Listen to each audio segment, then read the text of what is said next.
Way back in 2005, two brothers set off on a road trip that would save the world and change television. The Blues Brothers. No, not the Blues Brothers. If I was trying to guess the Blues Brothers, but I couldn't figure it out, you'd have to give me some blues clues. Okay. Just saying. All right. For 15 seasons and 327 episodes, Supernatural took audiences on a wild ride of family, fate, and faith with a rocking soundtrack and a seriously cool car. But that was then, Bobo, and this is now. And yes, the show has quote-unquote ended, but we're not quite done with the journey. No, we're not. And that's why we're watching it all over again, or for Rob and me, for the first time, That's right. diving deep into every episode of Supernatural with the fine folks who made it. And we're taking you along for the ride. Whether you like it or not. I'm Rob Benedict. I played Chuck Shirley, a.k.a. God. Spoiler! Yeah, it is a bit of a spoiler, but hey, spoilers are fair game here. Fine. And I'm Richard Speight Jr., and I played the Trickster, also known as the Archangel Gabriel, and I did a little bit of Loki work in there. Okay, you know what? We're running out of time. Okay, well, we'll be talking about the entire series, so whatever we say, accept it. You've been warned. So buckle up and settle in. Because this, my friend, is Supernatural, then and now. Hey, everybody, I'm Rob Benedict. And I'm Richard Speight Jr. And we're talking about Season 2, Episode 4 of Supernatural. That's right. And you know, the title is also a life lesson. Children shouldn't play with dead things. Well said. As a father, I know you mean that. And as a father, I know that you don't. You don't know me.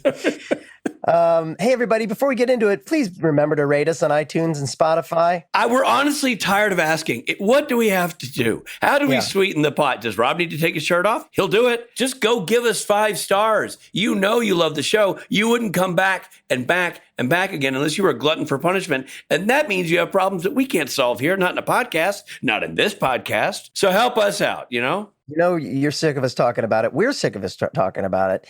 But we're trying to build an audience for our podcast. So please post the clips that we post on Instagram and Twitter and help get the word out. All right, now into the episode. The boys pay a visit to their mother's gravesite. That's got to be painful. While there, Dean discovers dead vegetation around the grave of Angela Mason. They discover that she died in a car crash, and they go to interview her father to see if there's anything mysterious about it. That's got to be awkward. They discover some old Greek books that make Dean suspicious. That's got to be hard to read. And he explains he's a college professor and has many books like that. Sam doesn't suspect anything supernatural is going on. So that's not an episode of the show. Right. He thinks that Dean's just trying to avoid dealing with the death of their parents. Angela's boyfriend, Matt, though, is found dead, supposedly having slit his own throat. However, he's surrounded by a dead plant, and the brothers are on to something. There's no chance that the guy could just be a terrible gardener. That's right. It must be something otherworldly. Because, college-age boys usually keep great-looking plants in their houses. Oh, yeah. Well, they pose as grief counselors and go to see Angela's good friend, Neil. Good friend in quotes. Yeah, Neil, some friend. Yeah, boy, I don't trust him. They find out that Matt was cheating on Angela. What? I don't like either of those dudes. Angela's a smoke show. Why would Matt cheat on her? I don't know. Matt's not right in the head. Well, and now he's dead. Sam and Dean decide it's best to burn Angela's bones. However, when they dig up her coffin, they discover that the body is gone. Isn't that ironic? Matt was jumping Angela's bones, and Sam and Dean decided to burn her bones. Oh, it is. And there are some Greek symbols carved into the side of the coffin. First, the brothers confront Angela's father, the poor Dr. Mason, who's just trying to grieve his daughter, and he's got these 2 strange boys yelling at him. Oh, man, Dean's a first-class jerk in that scene. Yeah, he is. He had those weird Greek symbol books, so Sam believes he's innocent. They visit Neil, Dr. Mason's TA, who wanted to be more than just friends with Angela. It's interesting. Neil was Dr. Mason's TA, and Neil from Dr. Mason's daughter was looking for a little TNA. And they're both the same person. The brothers head to Angela's apartment and are able to save her roommate. Who they suspect Was cheating with Matt. They save her from an attacking Angela, who escapes despite being shot and stabbed. That's good. The brothers confront Neil again and set a trap at the cemetery to get Angela back in her grave.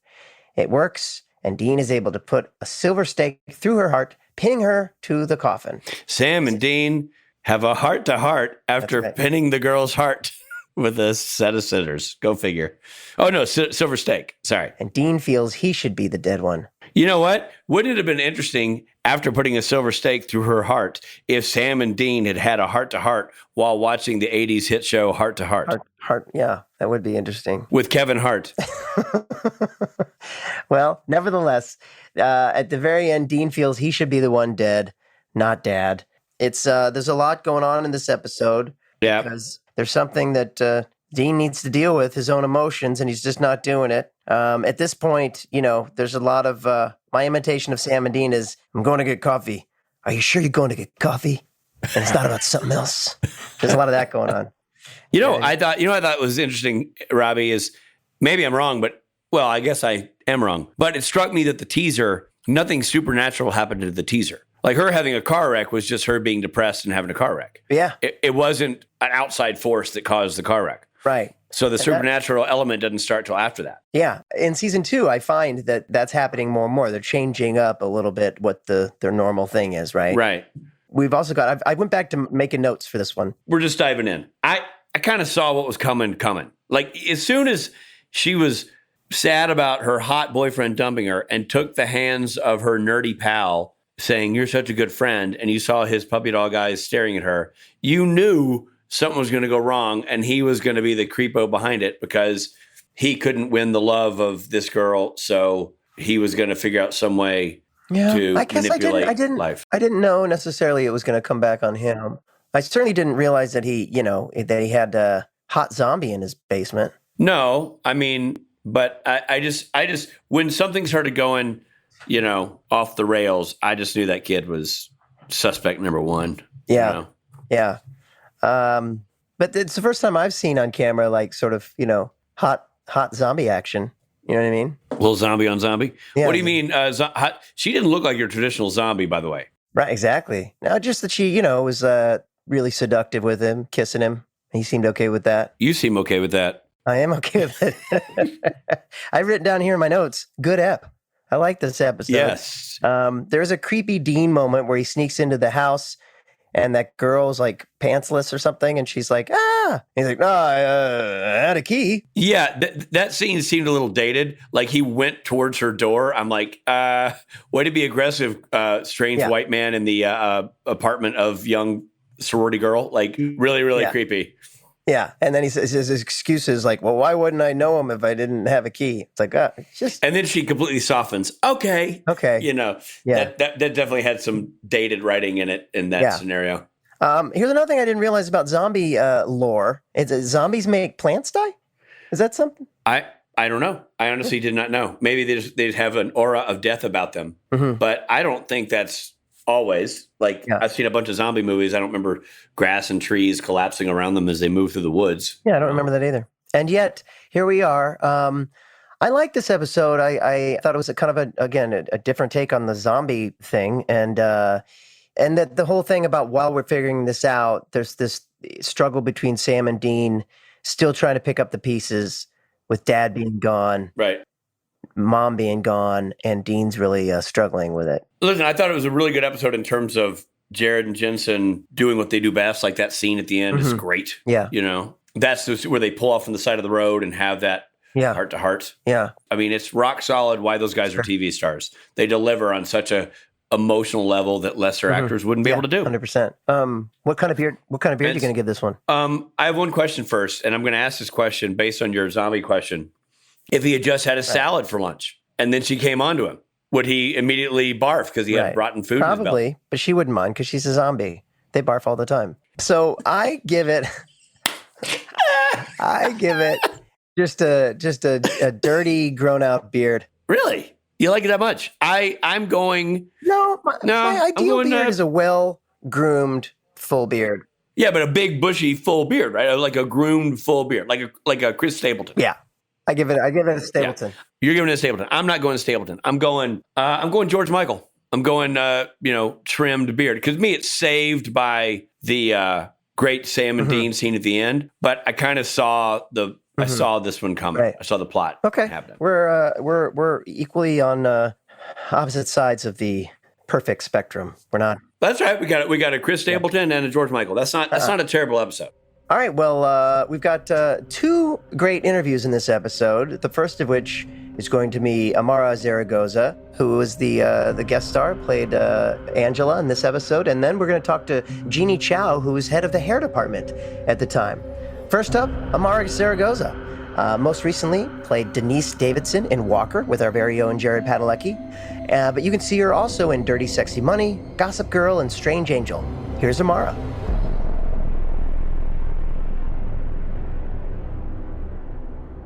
Such a treat to have with us the lady that carries the episode, Amara Zaragoza. Did I pronounce that right?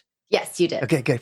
Amara, thank you so much for joining us. No problem. Thank you so much for having me. You are, not only are we thrilled to have you here because your role is so cool in the show. And I loved it. You know, I know you and I worked with you, and you're a super fun and lovely person to have on board. Well, now tell us more about that, Rich. Where'd you work with her? Well, I had the good fortune of directing Amara in an episode of Walker. She was a pretty darn big player on the show, and as she likes to say, I made her walk and talk. I made her walk a lot. Real fast. Speed it up. It was so fun. Yeah, that was really great. And it was one of our first episodes of Walker. And so it was just coming right out of COVID and coming back to work after a couple of years of not being on set and then just going boom, boom, boom, 100 miles an hour. It was so fun. It was really good to just jump back in and get a little pressure. And I think the backstory of that is the way the scene is written, there's nothing about it that would indicate it's a walk and talk. Yeah. So I had this woman, literally almost jogging out of her office down the hall to another office, going in, talking to a guy. Like, she never sat down. And if you just read the script, you might think, oh, I'm sitting behind my desk. Yeah. And you rehearse it a certain way and you kind of get stuck in it. And I was a little rusty because I had just come back after a long break. And so I was like, whoa, okay, I'm going to do this. But I will say it made it so much more interesting and so much better that I love that you did that. And it was really good to get back in the fire like that. So good. Well, and you crushed it. And that was, and so that's our meeting, Rob. That's our origin story. Okay. The two of us. Yeah. And I got to say, there's something pretty remarkable about this meeting we're having right now because, and I think Rob would agree with me here, he never pronounces anybody's last name correctly, not the tough ones. And I always make him do it because I butcher them too. But I would, I had a leg up because I knew you. Yeah. But Rob, you nailed it. This is really your finest hour. I almost criticized myself before I even finished. I was like, Amara Zaragoza, did I get it right? Just spit it out real fast. Yeah. So Amara, we'll backtrack to Supernatural, but when doing Walker, at what point did Jared and you, was it like, hey? I think I knew for the audition and I was like, oh, that would be really funny. But I don't think that he knew. And when I met him on set, and it was so long ago, I was like, and my name is different, And so I don't think that he knew it all. And so I went up to him on set and I was like, yo, I was the zombie. And I think it was like it was the second season, right? So way in the beginning. And he was like, oh my gosh. And then his parents came to set and I got to meet his parents because they really liked the zombie character. Yeah. I was like, no way, this is so cool. And it was that was one of my favorite jobs. So I think I told him and we were both kind of blown away that we were working together again after like 18 years or something. That's awesome. Yeah. His parents are great. They actually watch the show and you forget that. I don't know why I would think that they wouldn't, but like they whenever I see them, they're like, they know exactly what I'm doing, what my character did in the show and that kind of thing. Yeah, totally. They loved it. My favorite thing about seeing the Padalecki parents is Mr. Padalecki will come up and be like, hey, when are they bringing you on the show again? I'm like, I think you could probably get that answer from the tall guy you sired. You're like, I have nothing to do with that. I don't know. That's great.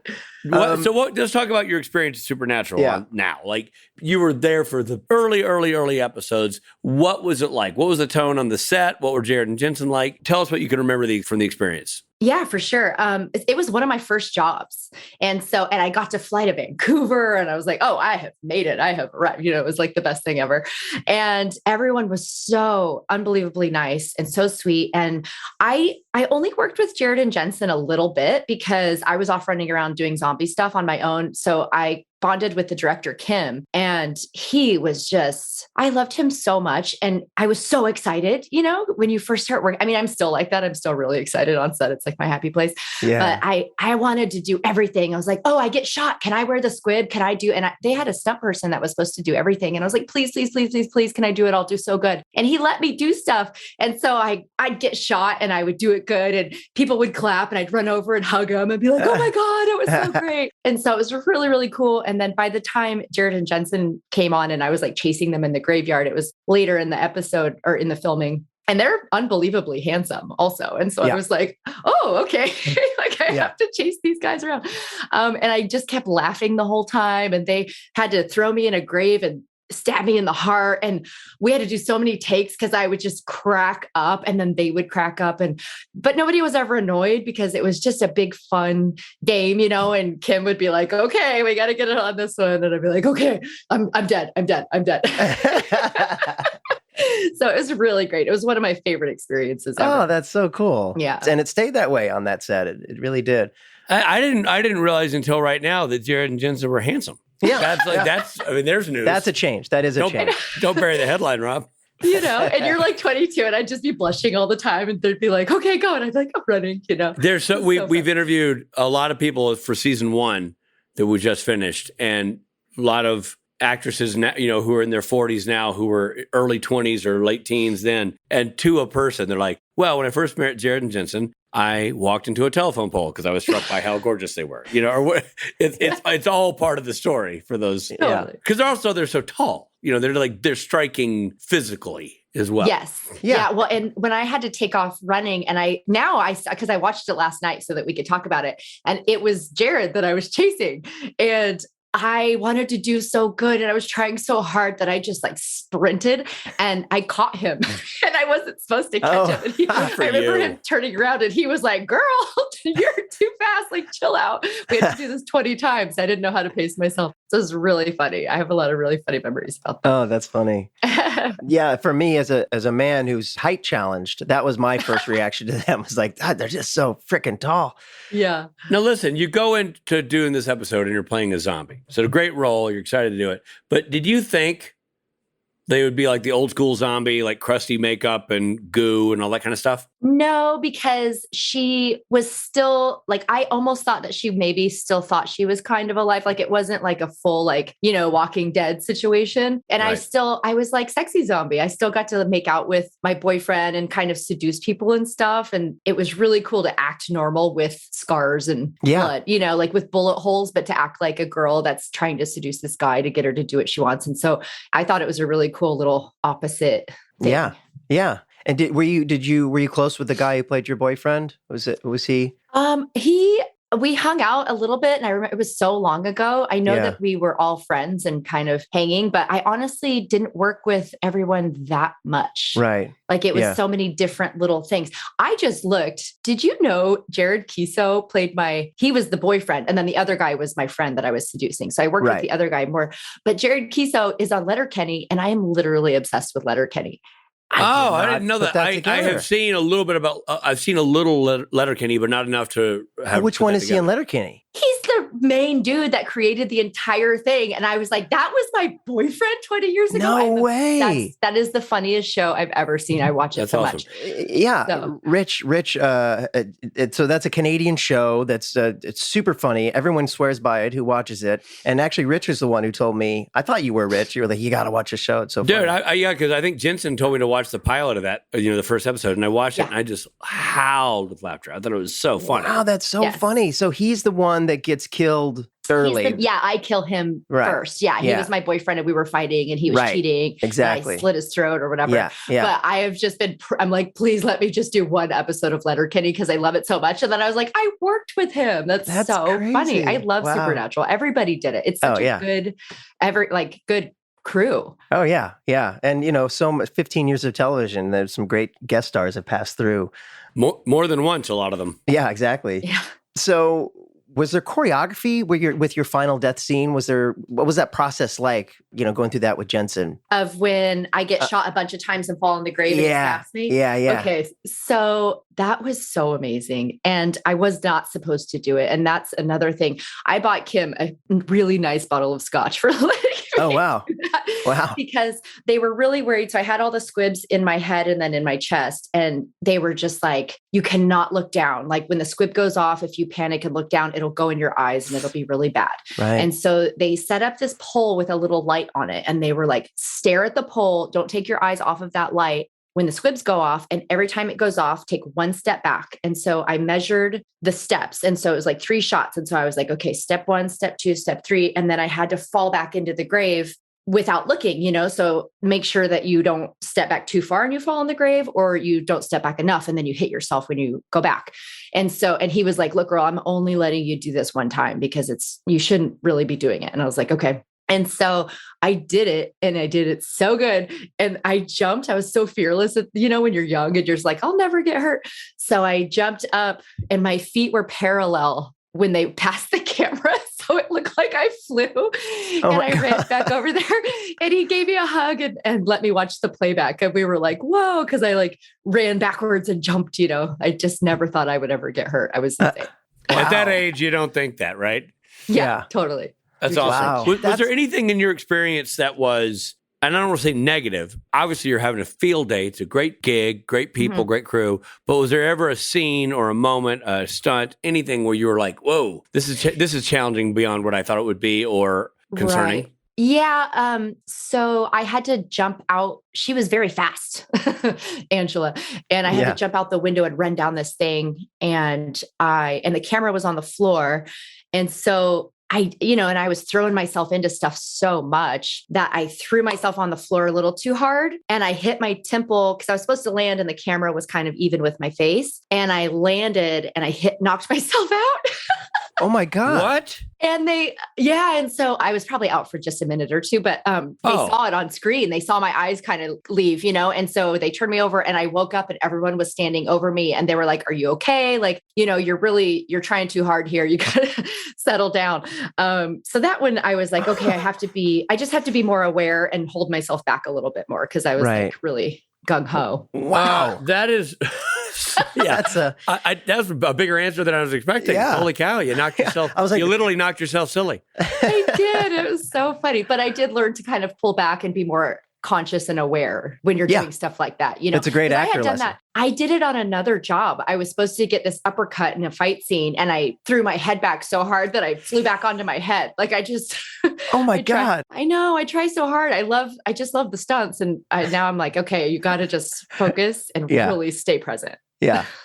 Wow, that's crazy. That's a lot. So earlier you were saying you had squibs, which to people listening is when you have a gunshot and they'll put a little explosive pack on you that doesn't hurt if it's facing the right way. It kind of goes out, and it's like a little firecracker that goes off, and it looks like you're getting shot. You had those on your face. Yeah, I had one on my forehead, and he shot me, and I just snapped my head back and opened my eyes and start running and chasing him, which is crazy. It was so fun to do, and it looks so good on camera. It's a great shot. Yeah, it's a cool shot. But yeah, that's cool. That seems scary to me to have one of those on your skin like that. Yeah, you don't think about that. You think about being a squib being under clothing. Exactly. Yeah. Yeah. They put a layer of prosthetic on my forehead, and then they put the little, the lightest little, squib there, and then they covered it again. And so, but I loved it. I thought it was really cool. You could chop my arm off. Just let me work. Exactly. Especially when you're first starting out in a Domino's commercial. I'll do it. Yeah. So you're live Angela and dead Angela. We don't get to see live Angela very much. Do you think she was very different than zombie Angela? Yes, 100%. I think she was very shy, and she was kind of, dating this dude who didn't treat her well. And she had this best friend who was in love with her, but she just needed someone to talk to. And so she was kind of quiet. And I think being dead brought out, now she could kind of do whatever she wanted, and was like, oh, I can kill you. Right, totally. I can kiss you and then kill you. Yeah. No, there's a lot of power there. And there really, with that guy who obviously is smitten with her, and she's using that to sort of get what she wants. Yeah. And I think with each injury, like first I got stabbed with the scissors and it's like, oh, I can't be hurt anymore. So then she got a little bit more brave and a little bit more violent like every time. Yeah. So yeah. So that was really fun. It's a cool character. Mm-hmm. It's a really cool character and you do a great job with it. Thank you. Will we be seeing you next season of Walker? Yes. So I was supposed to do 5 episodes, I think. And then I got stretched out and I did almost a whole season. I was up until the last episode, which was great. Great. And and it's really funny working with Jared, and he's so funny. He makes so many jokes that you just laugh the whole time. But so they haven't told me what I'm doing next season, but I know the storyline isn't wrapped up and I'm kind of the last remaining, well, me and my kid are the Davidsons. And so I feel like they have to have a war there. So I don't know. They could wrap it up in 2 episodes or they could drag it on and keep me there the whole time, which that's great. Would be great. Well, however much we get you on screen is great because you're great to watch, B, you're great to work with. And so it's delightful not only to have you on our television screens, but also to have you on our podcast to talk to us about your Supernatural and Walker experiences. And hopefully Rich will be directing next season and you guys will work together again. I know. I hope so. We could do some more running and I'll take the scene that's supposed to be a hospital bed and I'll put it on a track and make you do laps. She's doing push-ups as she's doing in the courtroom. You do know I'm playing a paraplegic now, Rich. Well, whatever. We'll switch it up. Thank you so much for being here. Thank you. Thank you. Yeah. Great to see you. And you might see Jared before we do. Who's to say? But either way, have fun with the Walker crew and tell them we all say hello. I will. Thank you so much. Thank you. Absolutely. Okay, guys, hold on. We're coming right back.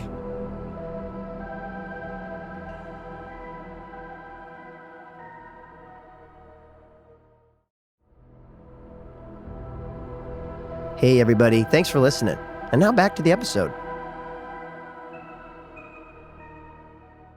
Well, that was great. It's so great to talk to Amara about... Oh, my gosh. She's so fantastic. I mean, I loved her in Supernatural and then didn't even put together, as you know, because I already told you, that I'd worked with her. She is a delight to work with as an actress when you're directing her. She's just a delightful person. Glad we got really to talk about all that.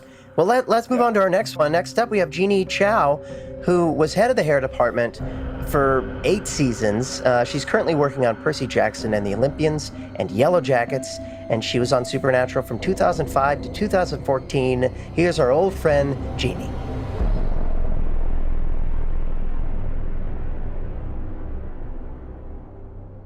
It's been a while, Jeannie. Yeah, I know. It's been 8 years or something? Something like that. Yeah, I mean, you were sort of a name that I threw out early because as an actor, one of the people that I always get to know the hair and makeup trailer. And the people in that trailer. No, but I'm just talking about the drawers, where they keep the brushes, and the hair dryers, and then all the important makeup. stuff. Yeah. Yeah. So it's great to see you. How you doing? I've been really well, thank you. It's summertime here, so the city is lively. And now, what city are you in? I'm in Vancouver. Happy Canada Day, by the way. I am Canadian. Yes, and happy Canada Day. We heard it was Canada Day. It is. Yeah, it's a day to celebrate Canada. That's what Rob and I are doing by talking to a Canadian. Yeah. Well, I'm glad that you guys can participate.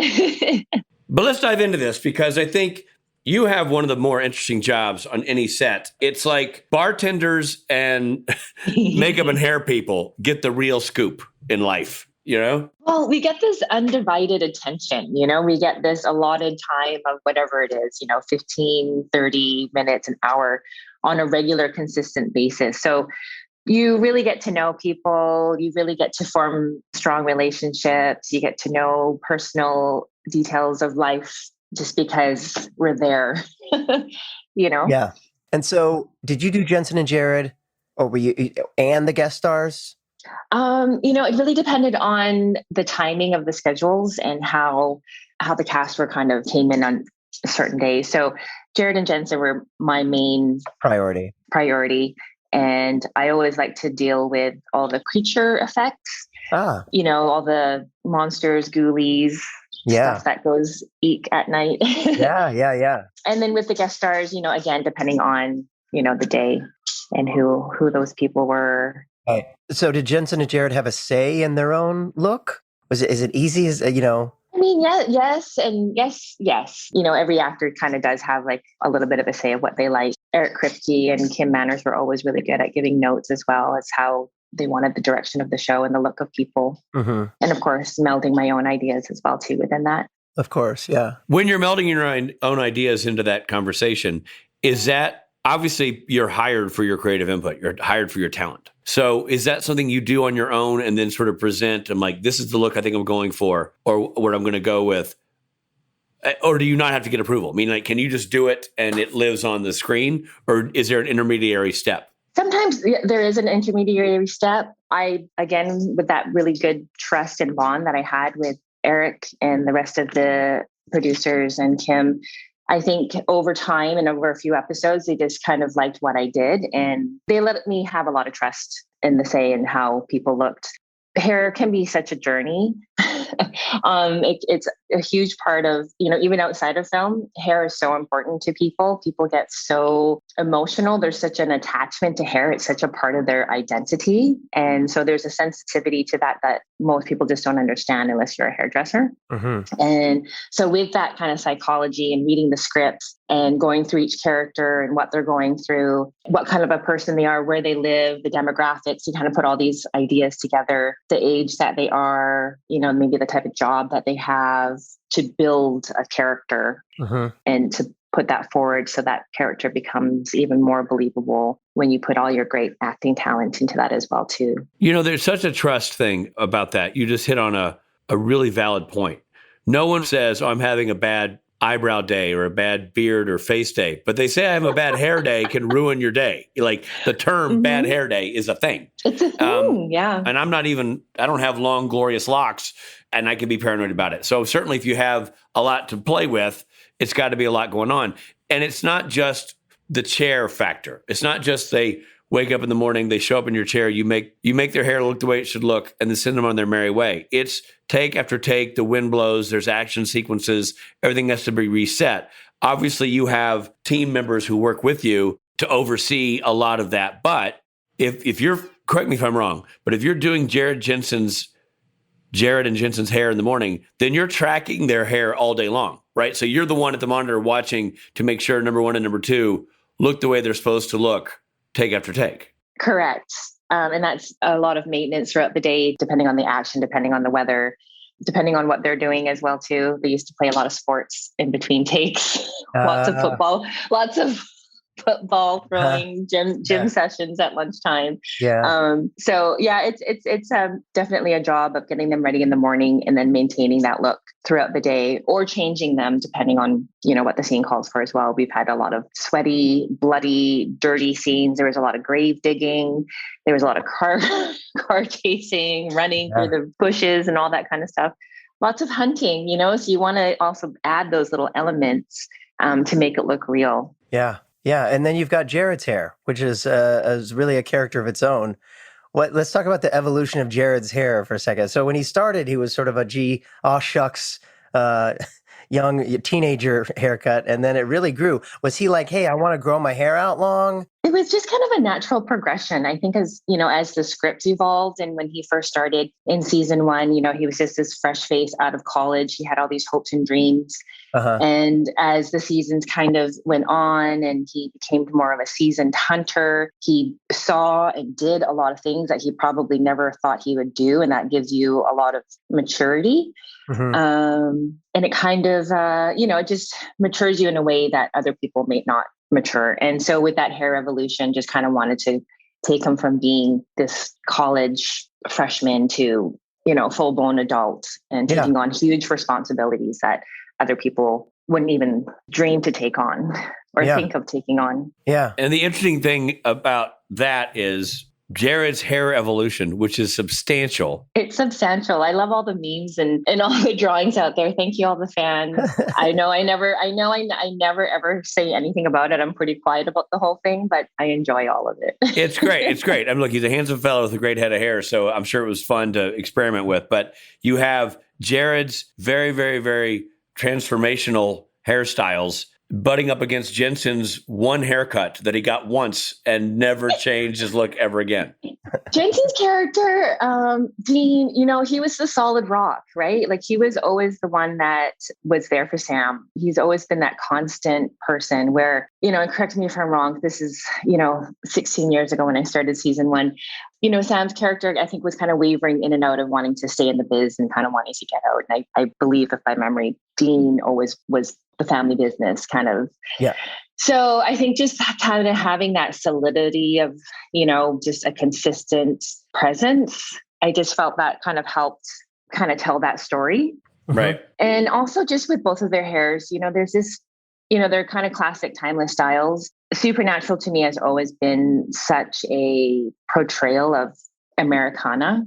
Classic music, classic cars, road trips, diners, motels, all the things that people think of the heart of America, and so I kind of wanted to just keep that in mind with the Winchesters as just being classic all-American guys that out there doing good for their people, taking on responsibilities. And so that's kind of another thought process I had with the whole hair journey for Dean and That's Sam amazing. as well. And that's a question we actually had for you, literally written down, how we're commenting on how timeless the supernatural hairstyles were, and was that intentional? And there you go. It was. That's awesome. The other thing about the hair that a lot of people don't realize is that you do the wigs for the stunt doubles. So if Jared had a stunt double, you had to give his stunt double his hair, which is not an easy task.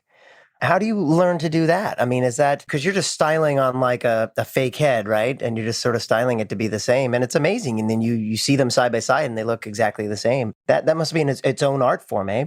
It definitely is its own art form. So yes, we custom make wigs. I had them made for both Dean and for Sam. And they're very labor intensive. They take weeks to make. Each individual hair is hand tied into this mesh lace so that it forms a very tight fit on the person who's wearing it. So it just looks natural, because the whole point is to make it look like the hair is actually growing out of that person's head. Right. And then I just style it, color it, cut it, apply it with some glues and some bobby pins and that kind of thing. And there you go. Voila. As far as learning, it's just something I kind of learned along the way. I had some really great people that I worked with in the past that had very good wig skills, and they passed that on to me, and just by trial and error. Yeah. And you just kind of through experience learn how to get better and better at it. Well, it's amazing. And on this show, it's so, like I said, it's so important because the stunt double is a very real thing that, the guys needed, especially, really all through it. They had great stunt men doing the dirty work.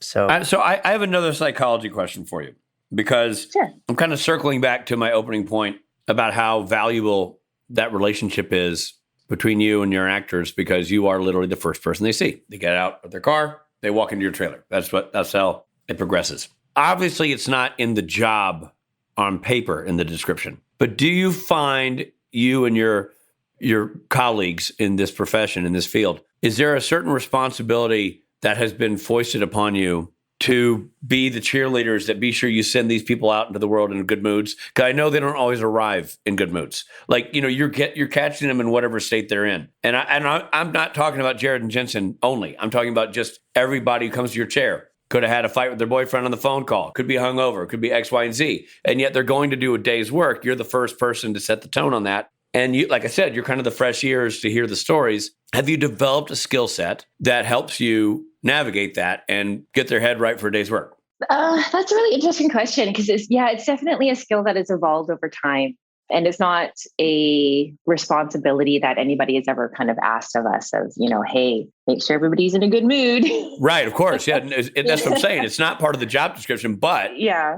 I think I'm just a very sympathetic person too. So I think I just have like good ears. I just like listening to people, and I'm also very observant. So I just kind of put all those kind of things together. I also just want, for myself as well as everybody else that I work with, to just like to have a nice atmosphere at work. Life can kind of be hard enough as it is out there. Yeah. And if this is one place where we can find some peace, then why not create a really nice environment?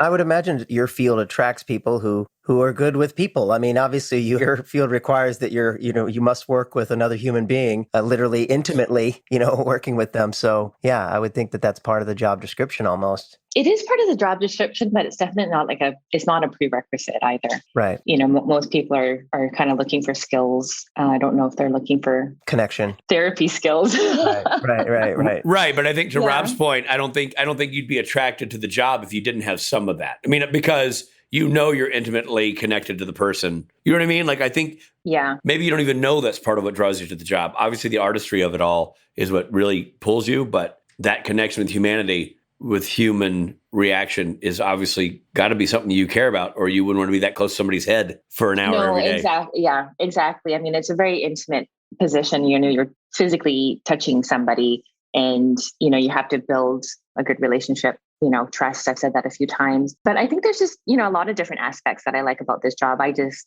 also really love films and television. I love the whole script reading, the breakdown, like being a part of a group to put together something creative and have this like wonderful product at the end that multiple people can enjoy for, various different reasons. So I just like the format and the media of just TV and film too. So I think that's just another angle of mine personally to see the success of the project that I'm working on. Yeah. Right. And if part of that success means helping the casts in whatever way I can so that they're able to focus on the job and do whatever it is that they need to do and look great or look dirty or whatever it is at the same time, then to me, that's just a job well done. Yeah. In this episode we're talking about, and right now you've got Angela who dies and then comes back sort of as a zombie. Her hair is great throughout the episode. With all the action and special effects that are going on, that must be a challenge to sort of keep her hair the same. Is that something where you're like, okay, we need to be on it. We got to be on the set, making sure that it stays consistent? Yeah, definitely on days like that when there's a lot of action. And I think I remember that episode probably had a lot of night scenes as well. Mm-hmm. And at nighttime, there's obviously a lot more moisture in the air, which can disrupt my hairstyles. As soon as hair gets wet, it's done when it's not supposed to be wet. So yeah, definitely a lot of maintenance, a lot of following people around to say, hey, what are you doing? Can you hold an umbrella? No, I love it. Why don't you come and get some shelter over here? Those kind of things. Yeah. Everybody thinks you're just really, really nice, but no, not at all. You just want to protect the hair. Come and get warm in this tent. So how many, remind me, I have it written down, but how many seasons did you do Supernatural? Oh, geez. I think it was 8 seasons. 1 through 8, like really the formative years. Yeah. Do you have one creature, and I'm not referring to Jared and Jensen as creatures, so let's take them off the show, but one creature or monster that stands out to you as your favorite that you created? Oh, you know what? I was trying to think about that, and I was kind of going through all the episodes and trying to pinpoint. And it's so hard because there's so many different episodes that are great for so many different reasons. But I think I can say, especially in season 1 and season 2, I think I just have to go by seasons and not episodes. Yeah, fair. Because those first 2 seasons were really based on the folklore, the superstitions, all those childhood freaky things that scared us, like who's under the stairs and, all those kind of things. So that's really kind of what drew me at first to Supernatural, is because as a kid, all those things scared me, the whole Bloody Mary thing. And, that whole horror genre that's really laced into reality. Yeah. And the Benders, the Benders had good gross. Yeah, the Benders was like, well, that was kind of creepy gross because they weren't really even creatures, they weren't. I know. They were just like people of the woods. Yes, exactly. And that whole group of guys that played the Bender family was just, it was just so many layers of creepy because there are real people out there that live like that. Yeah. And then it was also just reminiscent of that episode in X-Files that also kind of had that kind of backwoods family. I can't remember. I think the Benders was that Kim Manners episode? Gosh, I can't remember now. We just watched it, but yeah. But anyhow, so we meaning Shannon, Coppin, and I, we came up with this special makeup and hair that we concocted, like a soup gel with a little bit of like a gritty color in there, and just kind of ran it through their faces and ran it through their hair to give them that lived in, aged, grimy, like I haven't had a shower in maybe 5 years. Right. This is the same outfit I've worn for the last year. Yeah. It was Peter Ellis who directed that episode. Oh, Peter Ellis. That's right. Oh, see all these great names. That's why it's really hard to like just pick one episode, because over the span of 8 years, I've worked with so many wonderful people, whether in directors, the writers, the cast. Yeah. It's hard to pick one out of 8. Yeah. That's like, I mean, in a total, I think I was looking it up. I think I did like 175 episodes.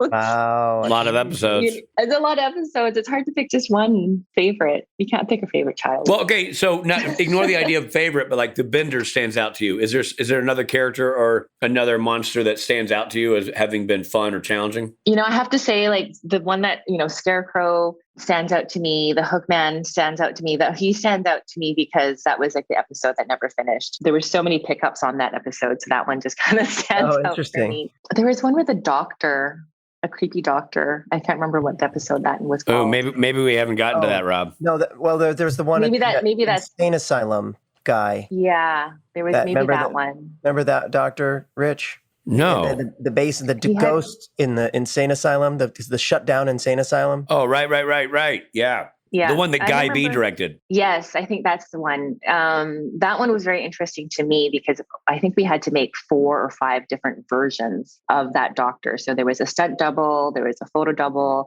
Right. There may have been like another form of him. But anyways, we had 5 or 4 versions of him. I have a photo of it somewhere and they're all lined up together. So that's when work gets fun, is when you're kind of recreating this kind of magic, I guess you could say. Movie magic. If you find that photo, send it along to Steve, our producer. We'd love to see that. Sure. That sounds great. I can do that. I got lots of behind the scenes that I've we'd love to see that stuff. Yeah. Well, it's so lovely to talk to you. You're a real artist. And like Rich said, you're the first, you're one of the first familiar faces that I always saw when, I got to work. And as a guest star, you're looking for those, friendly people that you recognize. And you did always make me feel, you definitely put me in a good mood. So I appreciate all that. I got to say, I'm reiterating what Rob said in spades. We're coming in as guest stars. You don't know anybody, and you probably aren't going to get to know anybody, but Supernatural is the rare exception where the crew was so lovely. And I mean, Jeannie, I knew your first and last name after working with you once because it just stuck with me because you were just so lovely. Yeah. Well, I think it just, just to kind of put one more point into that, at the very beginning, it was just Jared and Jensen, and every episode we were supposed to be in a new town. So we had new, guests coming in and guest stars coming in. And I think that was just, part of that, just wanting to make it a really nice environment for everybody, like just have a good time. Like you're just coming over for, a piece of pie and coffee. Yeah. I think that's just kind of the environment that we wanted to create. And, and it was fun. And also it also helped when they cast really good, personable people that you want to get along with and get to know too. Right. So thank you for being wonderful human beings in our trailer as well, too. Oh, well, thank you. Mutual Appreciation Society over here. Thank you so much. Thank you so much for being a part of the show. We'll have you back on. We have another good hair episode to talk about. Ooh, that's exciting. We've got eight seasons, so I'm sure we'll circle back. Okay, sounds good. This is Jared Padalecki stopping in to say hi and let you know that we've got to take a quick break.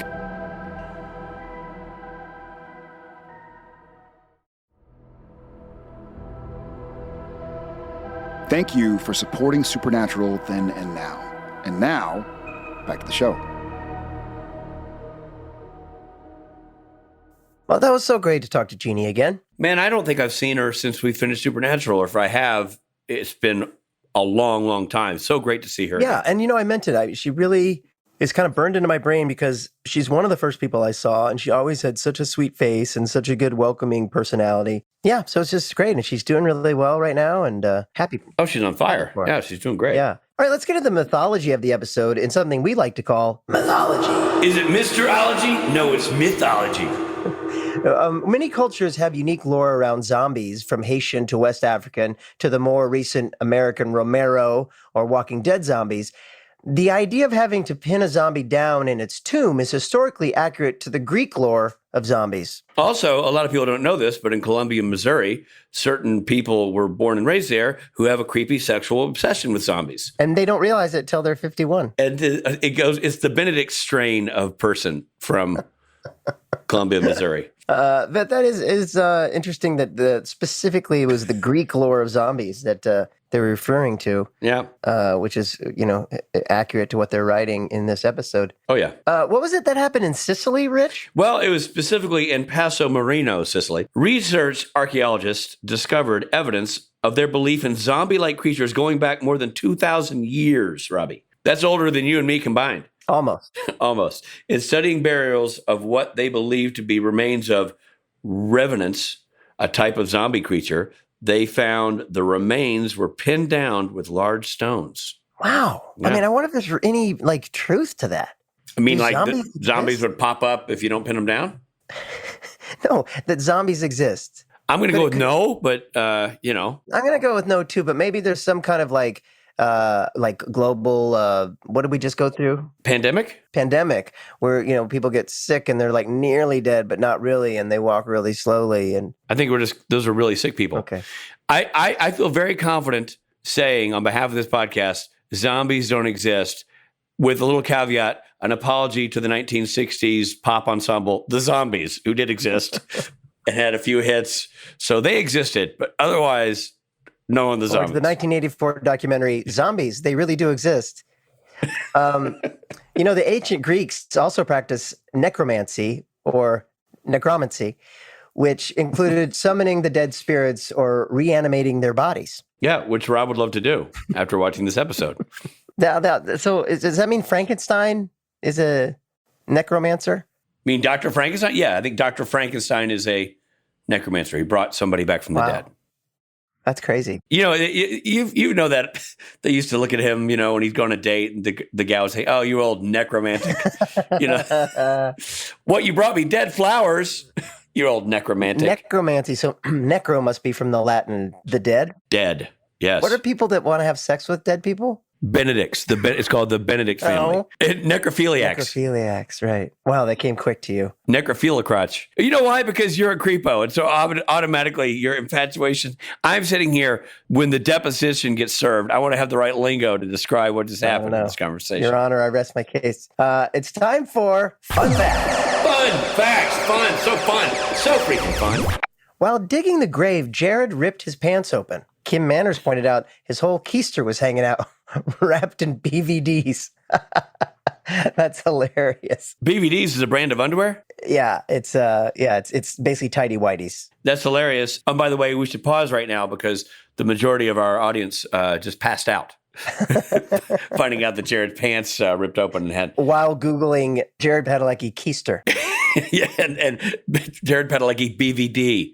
It's let me tell you something. That's one of my beefs about the episode. I'm glad this fun fact was here. When they go to dig up that young lady's grave, it's a perfect rectangle. In a matter of an hour. Yeah. First of all, security at all of these not graveyards. I guess it's a graveyard, right? Cemeteries. Shame on the security service. They're awful. Questionable. Yeah, oh my gosh. Nothing is drawing their attention to two guys driving onto the grounds and then the clank, clank, clank of shovels. And they're not exactly talking under their breath. They're like, Sammy, blah, blah, blah, blah, blah, blah, blah, blah, blah, blah, blah, blah, Dean, blah, blah, blah, Sammy. Like they're not even trying to hide that they're doing something illegal and nobody shows up. Meanwhile, they dig a perfect rectangle. It's not even weirdly sighted. It goes straight down. Straight down, yeah. Yeah, they're unbelievable diggers is what they are. Or they're unbelievable. Yeah, they're unbelievable. They've got a talent at grave digging. Yes. Well, the dead tree first appeared in season 1, Scarecrow. The show inherited the tree from the film The Exorcism of Emily Rose. Oh my That's an interesting gosh. fact. There's somebody else Rob would like to hook up with. Somebody who used to be dead and is hot. The title is a reference to a zombie film. Who? That's unfair. The title is a reference to a zombie film of the same name from 1972. This is the first time we hear or see the porn film franchise Casa Erotica, which becomes a runner in the show. Okay, let's talk about that for a second, because I know, so your character inserts itself into that porn right, as a character in Casa Erotica. Yes, I question your choice of the verb inserts, but yes. And so there are other times where that comes up. I take it. Yeah, I think Is comes up the wrong thing to say? I shouldn't have said comes up. so. No, I think there's a whole load of these movies just gets shot across the series periodically. So it just just shoots its load. Okay, I'm kidding. You're bang on with that one, Robbie. Anyway, so yes, there's a more than one reference to the Casa Erotica pornographic film series. That was a fun awkward segment where he's just randomly sitting on the bed watching Casa Erotica, and Dean comes in and is like, it's awkward. I love that. So funny.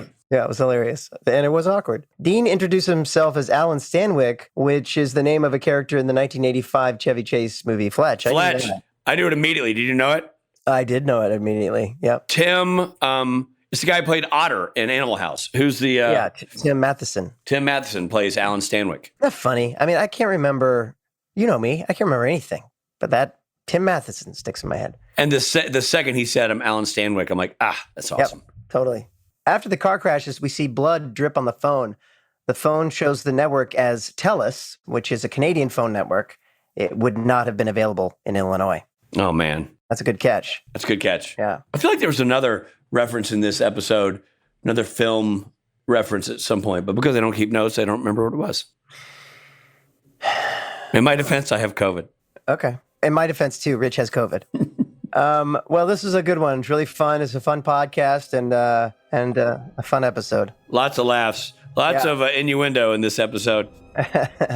Well, thanks for listening, everybody, and we'll see you at the next one. Yeah, we will.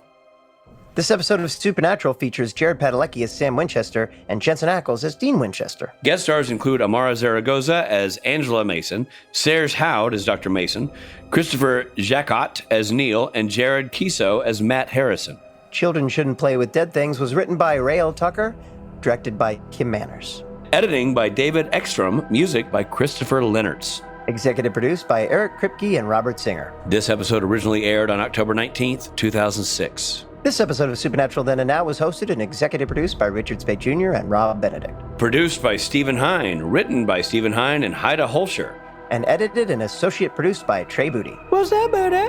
Music provided by Tim Wynn. This episode was recorded with the help of Sonic Fuel Studios. This podcast is from Storymill Media. Follow the podcast on Instagram and Twitter at SPN Then and Now.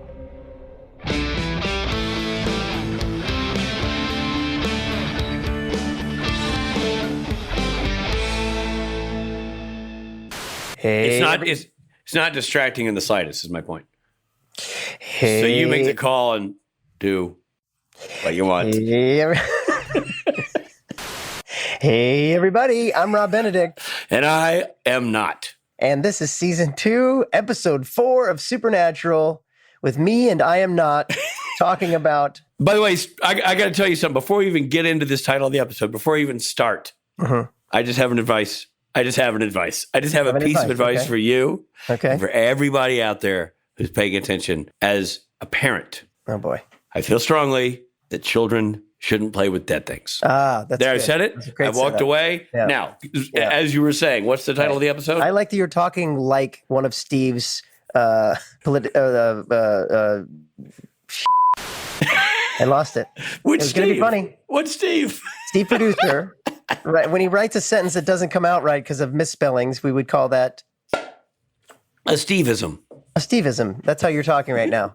And I'm not really talking. So let's start over. This intro is going great. Here we go. They pose a grief counselor. No. They pose as grief counselors.